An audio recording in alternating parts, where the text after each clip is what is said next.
Hello everyone, আমরা Cox থেকে টেকনাফের উদ্দেশ্যে রওনা দিছি। আমাদের সাথে আছে জাকারিয়া, রাব্বি আর আমি আর এস রাজু খান। বাট এত সুন্দর জায়গা চারদিকে, মানে চারপাশে সমুদ্র, সাইডে পাহাড় আছে।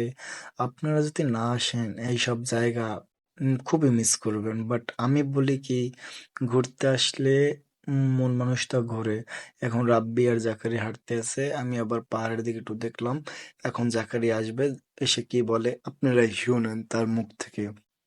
সে কি বলে সেই মজা, এত মজা কই দিয়া হে কইতেই না ভাই, খালি আপনারাই তো শুনলেন তার মুখ দিয়ে তার অনুভূতিটা কি। এখন আমরা আসলাম টেকনাফ, সেই পৌরসভার একটা সাইনবোর্ড আছে, সেখানে এসে কিছু ছবি তুলবো। দেখি ওরা আবার কি জানি বললো, বাট ওদের কথায় কান্না দিয়ে আমি আবার আমার মতন চললাম। একটু হাই হ্যালো দিল ওরা, ওরা আমাদের মাঝে আছে। বাট কিছুক্ষণ পর আবার রাব্বি, এই মায়ের মান ভাইয়া পিছনে। মানে ওরা খুশির সুরে যে কি বলবে সেটা ওরা নিজেরাও বলতে পারতেছে না। মানে মুখ দিয়ে একটা বলবে, হয়ে যায় আর একটা। বাট আমি বলি কি, এই যে সাইডের নদীর সাইডের পাশে ওই যে সাইডটা দেখা যাচ্ছে, ওটা হয়েছে মায়ানমার। মানে এখন ওখানে যুদ্ধ চলে, তাই ওখানে যাওয়া যাবে না। তো আমরা আবার একটু কথাবার্তা এখানে বললাম যে আবার পাখারের দিকে। এখন অনেক সময় হয়ে গেছে, এখন আবার গাড়ির থেকে সেই টেকনাফের সেই মূলত পয়েন্ট যেখানে মানে টেকনাফ 0 পয়েন্ট, ওই দিকে এখন আমরা রওনা দেব। দেখি একটু টেকনাফ শহরের দিকে যে দেখি কিছু খাওয়া, ক্ষুধা লেগেছে অনেক, কিছু খাবো। এখন আপনারা আমাদের সাথেই থাকুন আর দেখতে থাকুন আমরা কি কি করি। বাট আমি বলি আপনারা আসবেন, ঘুরবেন ফিরবেন, আল্লাহর দেওয়া সৌন্দর্য দেখবেন। চোখ দিছে কিসের জন্য? আল্লাহ পাক চোখ দিছে আমাদের সৌন্দর্য দেখার জন্য। আমরা যদি ঘরে বসে শুয়ে থাকি, বসে থাকি, তাহলে চলবে না ভাই, আসতে হবে। টাকা পয়সা আজ আছে কাল থাকবে না। আপনারা আসবেন, ঘুরবেন ফিরবেন, দেখবেন এতটা মজা যে ঘোরাফেরার ভিতরে সেটা ফিল করতে। তাকে তুমি থাকো, আমি এখন যাই, ঠিক আছে? আর রাজু আমার ইন্না পিজাই আপনার থেকে দেখুন না। একটু হাই হ্যালো দিলাম, টেকনাফ বিদায় দিয়ে বললাম, আবার নদীর সাইডটা দেখালাম। তারপর ড্রাইভারকে বললাম, ভাই চলেন আমরা গন্তব্যের স্থানে চলে যাই। এই হলো টেকনাফ সেই বাস স্ট্যান্ড। এখানে আসলে দেখতে পারবেন, মানে এখানে সকল বাস ট্র্যাক হয়। তারপর আমরা আস্তে আস্তে আবার রওনা দিলাম শহরের দিকে। কিছুক্ষণ পরে শহরের ভিতরে প্রবেশ করব। আপনারা আমাদের সাথেই থাকুন। কাম ওরা টু খুবই দুবাই, এক্সাইটেড। সেন্ট মার্টি আইছি ভাইয়া। সেন্ট মার্টি লক মারা তালা মারা দিচ্ছে, আর যাইতে পারতেছি না। এই বেই শালার লাগিয়া এই ঘটক আল্লাহ সব পন্ডিতি করে সেন্ট মার্টি দুয়ার ডাকাই হয়েছে। ওরা যে কি বলবে তারা নিজেরাই খুঁজে পাচ্ছে। এই স্যার নামেন। এখানে আমাদের রাজু ভাই আছে, সে এখন নামবে মার্কেট ওয়ার্ড। আজকে এখন আমাদের টেকনাফ থেকে তেতুলিয়া আমরা যাবো এখন শরবত খেতে। জি ভাই, আপনি বলেন কি আপনারা কি খাইতেছেন? পাকা পাকা ফুকে মধু মধু রসমালাই। ভাই আপনি কিছু বলেন, ভাই আপনি কিছু বলেন। এখানে এটার নাম টেকনাফ টেকনাফ থেকে শহর। তেতুলিয়া। আমরা এখন এখানে টেকনাফ আছি বর্তমানে গ্লাস। আমরা এখন খেয়ে দেখবো শরবতের গ্লাসটা কেমন।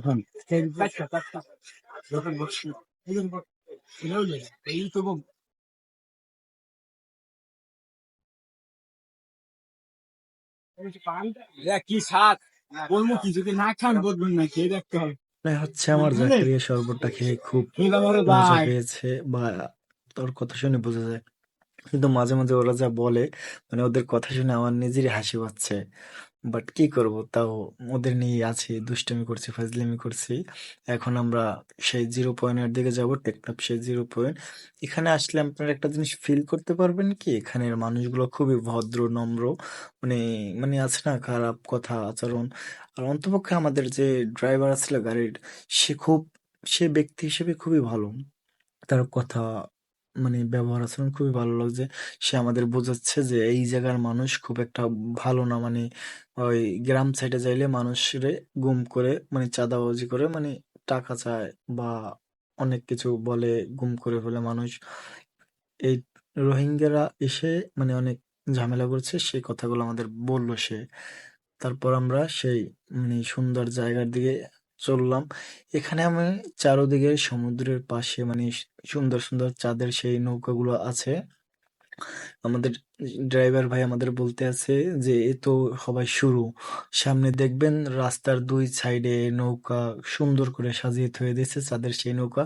এতদিন আমরা মানে মোবাইলে দেখছি বা টিভিতে দেখছি বা অনেক ব্লকেও দেখছি, বাট আজকে নিজের চোখে দেখবো। তার জন্য আমি আমি নিজে এতটাই এক্সাইটেড যেটা আপনাদের বলে বোঝাতে পারবো না। যদি আপনারা আসেন কখনো কক্সবাজার থেকে টেকনাফের দিকে, তাহলে মানে এই সব দৃশ্য দেখতে পারবেন। এই আমার সামনে এখন সেই দৃশ্য এতদিন মোবাইলে দেখেছি, আজকে নিজের চোখ দিয়ে দেখতেছি।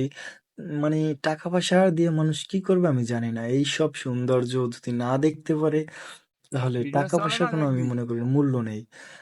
আমার 18 বছর বয়সে যদি আমি ঘুরতে না পারি, তাও আমার 60 বছর বয়সে আমাদের কোটি টাকা থাকলেও ও টাকা আমি মনে করি না ও টাকা দিয়ে আমার কিছু যায় আসবে। থাকবো তখন বিছনায় পড়ে, অনেক রোগ ব্যাধি থাকবে শরীরে, তখন আর ওই ইচ্ছাটা থাকবে না। আমি মনে করি 18 বা 20 বছরের ভিতরে বা 25 বছর হলেও সমস্যা নাই, আপনি ঘুরেন, ঘুরলে আপনার মন মানসিকতা অনেক সুন্দর হবে, বা মানুষের সাথে মিশতে পারবেন, বুঝতে পারবেন কে কিভাবে থাকে, কত মানুষ কত রঙের। এখন ওরা দুজন কথা বলতে বলতে সেই মানে ঘড়ির কাছে যাবে, ওখানে অনেক মানুষ সেলফি তুলতে আছে, ওরাও যে বলে আমরাও তুলবো, কিন্তু ডিএসএলআর এর এত ভিড় মানে মানুষের, তা আমরা আর ওখানে ছবি তুললাম না, একটু যে দাঁড়ালাম, দাঁড়ানোর পর আমরা সেই গন্তব্যস্থান, যেমন মূলত টেকনাফের সেই কাঙ্ক্ষিত জায়গা যেখান দিয়ে চাইলে রোহিঙ্গা মানে মায়ানমার দেখা যায়, রোহিঙ্গা তো আর দেখতে পারবো না, সেখানের দিকে রওনা দিলাম। আসার পর দেখতেছি সেই জায়গা যখন আসলাম দেখলাম চারোদিকে বিঘায় বিঘায় জমিতে লবণ চাষ করলো। আমি এই জীবনে প্রথম দেখলাম যে লবণ চাষ করে কিভাবে মানুষ, সেটা আজকে আমি দেখলাম। তারপর আসলাম সেই গন্তব্যস্থানে, এখান দিয়ে এখন সেই মাথায় যাব যেখান দিয়ে মায়ানমার দেখা যায়। চারপাশটা আপনাদের দেখিয়ে নিলাম। এখানে এখন 20 টাকা করে টিকিট কাটতে হবে, কিন্তু আমরা কথা বলার পর কিসের টাকা নেন, তারপর বলে ভাই 10 টাকা করে দিতে হবে। টাকা দেওয়ার পর আমরা সেই জেটিতে উঠলাম, জেটির মাথায় আবার নৌবাহিনী আছে, মানে তারা রক্ষণাবেক্ষণ করতে আছে, আমরা মাথার দিকে যেতাম। কিন্তু এখানে আসার পর একটা জিনিস ফিল করলাম, এখানের মানুষ মানে অন্তপক্ষে মহিলারা কেউ মানে বোরকা ছাড়া উনি বাহিরে বাইরে না।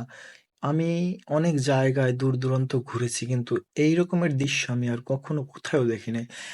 সকল মেয়ে মানুষ এক বোরকা মানে সেম বোরকা পরে তারা বাহিরে হাঁটা চলা করে, কেউ মানে বেপরদায় হাঁটা চলা করে না। এই জিনিসটা আমার খুবই ভালো লাগছে। আর আমি বলি কি, এত সুন্দর জায়গা মানে চোখ দিয়ে যদি না দেখেন ভাই বিশ্বাসই করতে পারবেন না। আমি বলি কি ঘুরতে আসেন, আমি বুঝেছি আপনাদের কাছে টাকা নেই, টাকা জমান জমায় তারপর আসেন।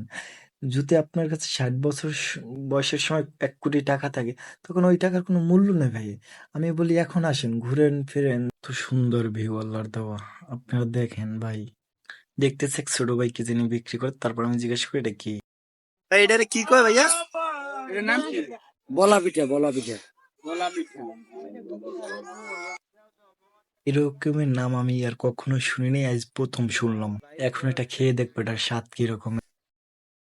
ভাই এটা আপনি যে খাইতেছেন এটার স্বাদটা কিরকম ভাইয়া? সুন্দর। এই একটু লো, একটু লো। ওই ওর লো। একটু মিঠা নেন ভাইয়া।